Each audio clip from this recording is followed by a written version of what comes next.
Today we've got a special episode of the Biz Talk coming to you from Dubai. We're making it work. However, we got to make it work.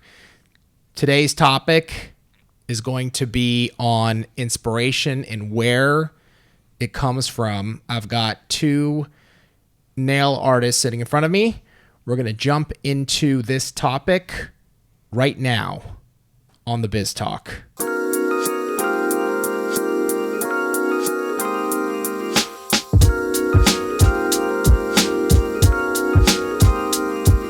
Like action?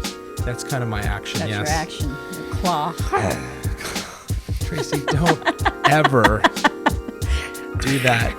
That is... Wow. She's had a drink. I've had half a beer. Greg and I had a Red Bull. Tracy had a beer. Yeah, that's all it takes for you. Your tolerance is very low. Tolerance for you is very low. My tolerance is very low. Yeah, correct, for your behavior. So it's going to take more than a beer to deal with you. So we're out here in Dubai.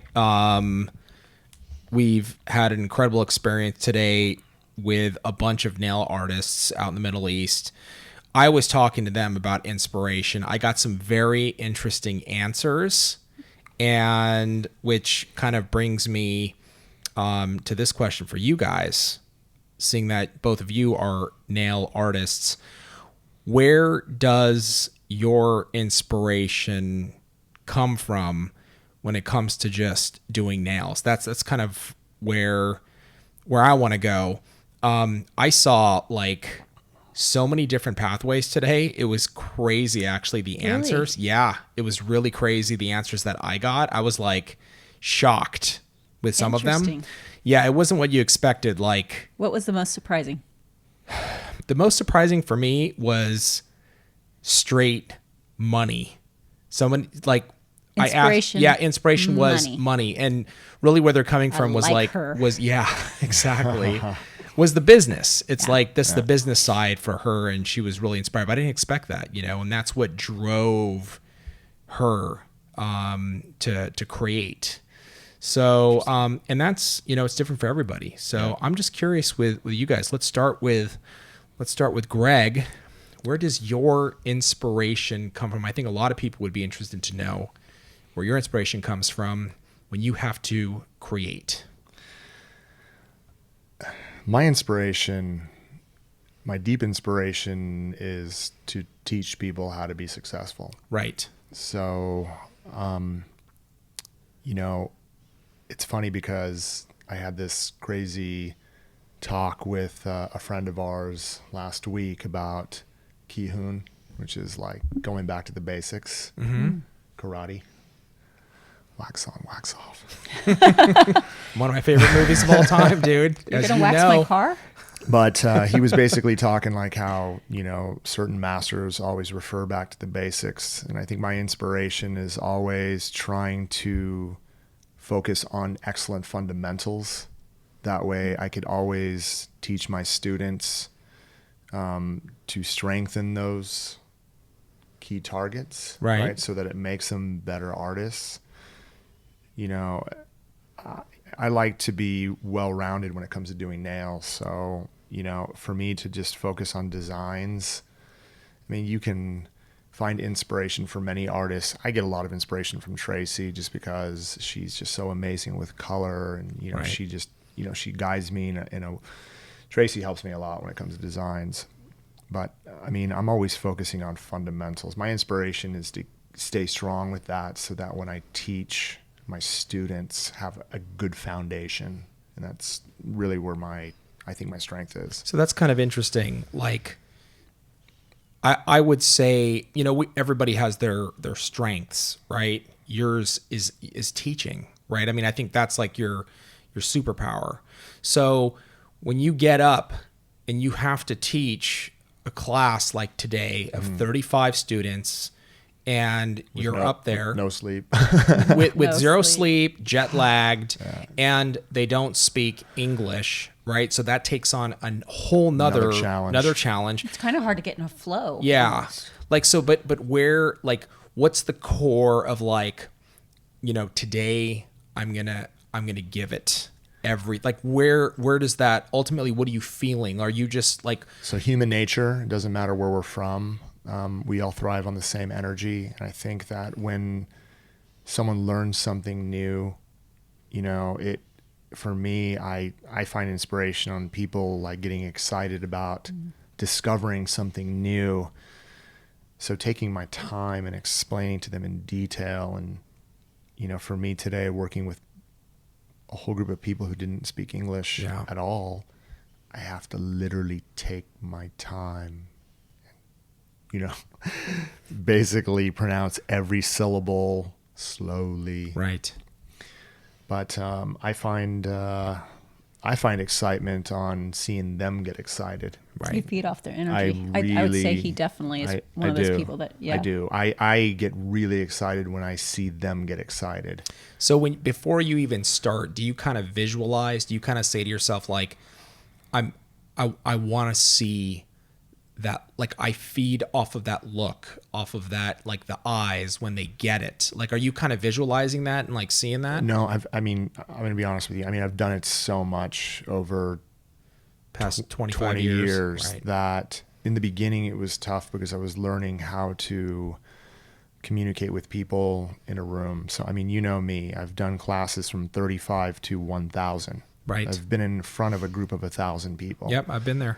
And, it's no different, to be able to engage. I mean, the only difference is when you're speaking in front of 1,000 people, your focus is the people in the front Right. because you can't see the people in the back. Right, it's a sea of heads. Correct. So, if you're engaging to the people in front of you, and so in a group of 35 people, if you're engaging and you're really focusing, and I'm not talking about just constantly looking around the room, I'm talking like staring into their soul. Finding it. But, it's, for me, you can feel them wanting to learn, wanting to engage, and I thrive off of that. Yeah. It's not just me sitting there and saying, okay, this is what we're going to do, blah, blah, blah, blah, blah, blah, blah, blah. That's boring. You have to look and you have to feel. And sometimes you're going to have people, trust me, there's people that are just going like, Right. Sure. you get that, trust me, Right. especially if it's been a long day. So, I thrive off of trying to get them awake again. Yeah. Yelling Yo! in their face. why is he yelling at me? But So ultimately, like, you really feed off of that connection. Like, you're trying to really connect I do. with Everybody. your students. Yeah, with I do. everybody. And- Exactly. And I'm humbled. To be out here and work with people who are doing the same thing that we're doing. Yep. They're just in a different country and they're doing the same grind. So, it doesn't matter, where you're from, just because you're doing the same thing. I have total respect for that and I'm humbled by it. Yeah, this is really cool. It's like, I love, like, this is interesting sitting in front of you guys because you're like, what you do the same things, but you guys do different things too. So like when we're talking about inspiration for you, it's mostly, what you do, it is teach, right? And so like you're looking for that, where do I draw inspiration to teach? And it's that connecting with people, which falls right in line with our company, really. Ultimately, that's what we're trying to do every single day. So that's awesome. Tracy, you have to kind of go to a different place, right? Because I'm every single day going, like when it comes to like posting, or when the three of us are like, okay, like as a matter of fact, tonight, right after we do this, we need a design for a vlog. Right. And so it's really like, hey, what are we doing? And you got to kind of dig. Yeah. So where do you go? Where do you go to find that? Where do I get inspiration? Where do you get inspiration? I get inspiration by not wanting to be fired. So it inspires me. Hey, you better get some inspiration. I get fired. I get it. I draw inspiration from a lot of different texts, just looking at other people's work, but just walking around, color speaks to me a lot. And Right. when I see something I like, I think I've told you before, you'll question it and I'll say, it speaks to me. Wait, I question it? You question me all the time, actually. What? Yeah. Do I question Greg? But that's my, like, when I really like something, Yeah. I say, Yeah. it speaks to me. Questions Sure. everything. No joke. So, yeah, color inspires me. It really Yeah. does. And And- I think music, in a sense, I like music when I'm working, but color truly inspires me. Yeah, and that flows into like your strength, right? Because I would say that's probably one of your it's one of your superpowers, if we're going to call it that, is color, and then what colors go together. That's been a learning process for me to understand what colors, and I still don't, it's hard. Right. Color Right.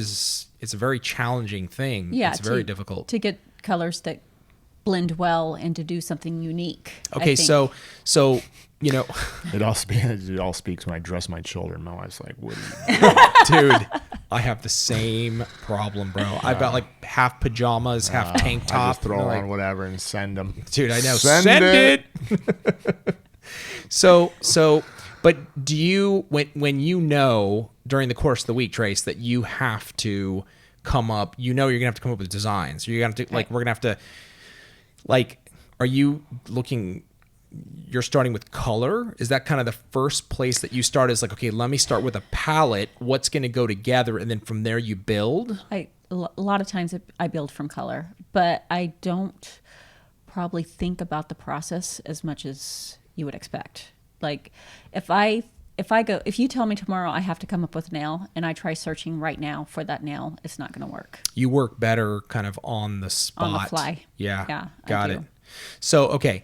So if you're going to give, like Greg, if you're going to give somebody that wants to teach, wants to be an educator, and that's their goal, to find inspiration, what would be one piece of advice you would give them to tap into that inspiration to teach consistently every single time?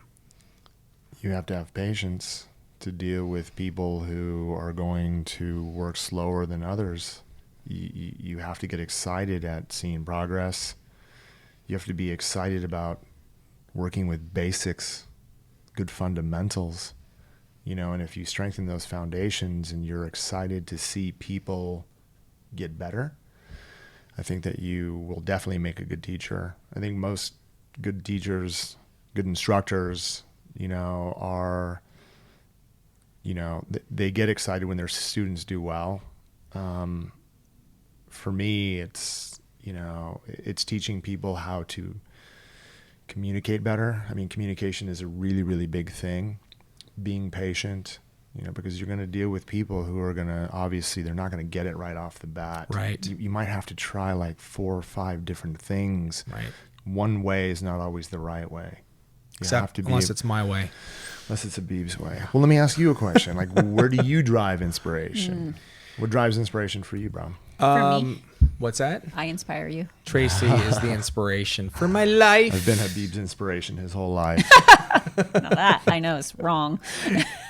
Yeah, I think for me, like, it's a, sometimes it requires, I have to go find it, like tonight, for example, where it's been a long day, but it's the, I do think about the big picture. Like I really when I'm really exhausted and tired and all I want to do is go to sleep.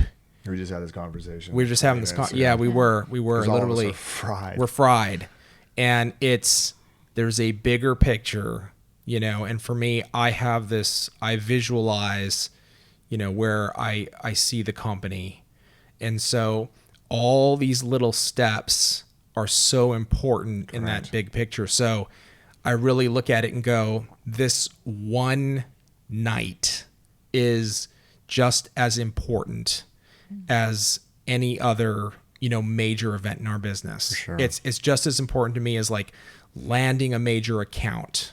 Right. This one little step. So when I put that much importance to it, it's like, okay, let's go. I'm ready. I want to do this because I put everything I've got It's into weird this. because actually, like, I'm wide awake right now. I am Yeah. too. I know. I feel wired, dude. I think it's that Sure, Red the Bull. Red Bull. Red Bull. But that's kind of the inspiration to do what you do, right? Right. But like when you want to get in the mode and get in the groove, what do you turn to for inspiration? What drives that creative? Yeah, music Music is yeah, for sure. for sure. It's Definitely is you. yeah, that's 100% for me. So like when I'm editing the vlogs, right? Sometimes I'll get into a rut where I'm like, oh, I can't put this story together. I can't cut this. Then what I'll do is I'll put it aside and I go right to the music and I start listening to stuff and something will drop and I'll be like, I just get so I can see that with excited. you, yeah. And then I'm in there and I'm cutting it and then I'll take a break and like I'll go get, a coffee, but I'm excited again and I'm Yeah. like, oh, this is going to be like I'm enjoying this now. But it's music for me for sure. That helps me tap into it. 100%. So what would be one piece of advice that you would give, Trace, like to somebody like that's on the color or that's got to pump out designs? What would you say? I think I would say go with it because in the beginning I had a hard time. Not that I didn't trust myself. I was always so afraid of what other people would say. Like, oh, you like that? Or, you think that's good. But just trust your gut and try it. Yeah. And maybe it won't work. Maybe it won't work that time, but you just got to follow it through and trust yourself more than the noise around you. Yeah, that's good. It's good advice. Yeah. So I like that. Patience from Greg, trusting your gut from Trace. And with me, I think I would say if you know there's something that kind of gets you going, tap into that every time. And that's what I do. For me, it is that music where it's like if I get in a rut, I know I can depend on music. I can go to it. And if there's a song that I know will get me going, I'll turn that song on to get kind of the juices flowing. So it's kind of cool. 3 different takes, three different angles here. Color, music, Patience. 3 different ways from 3 different individuals here we all have expertise in different areas. We hope you enjoyed this episode on finding that inspiration, and we'll see you next week on the Biz Talk.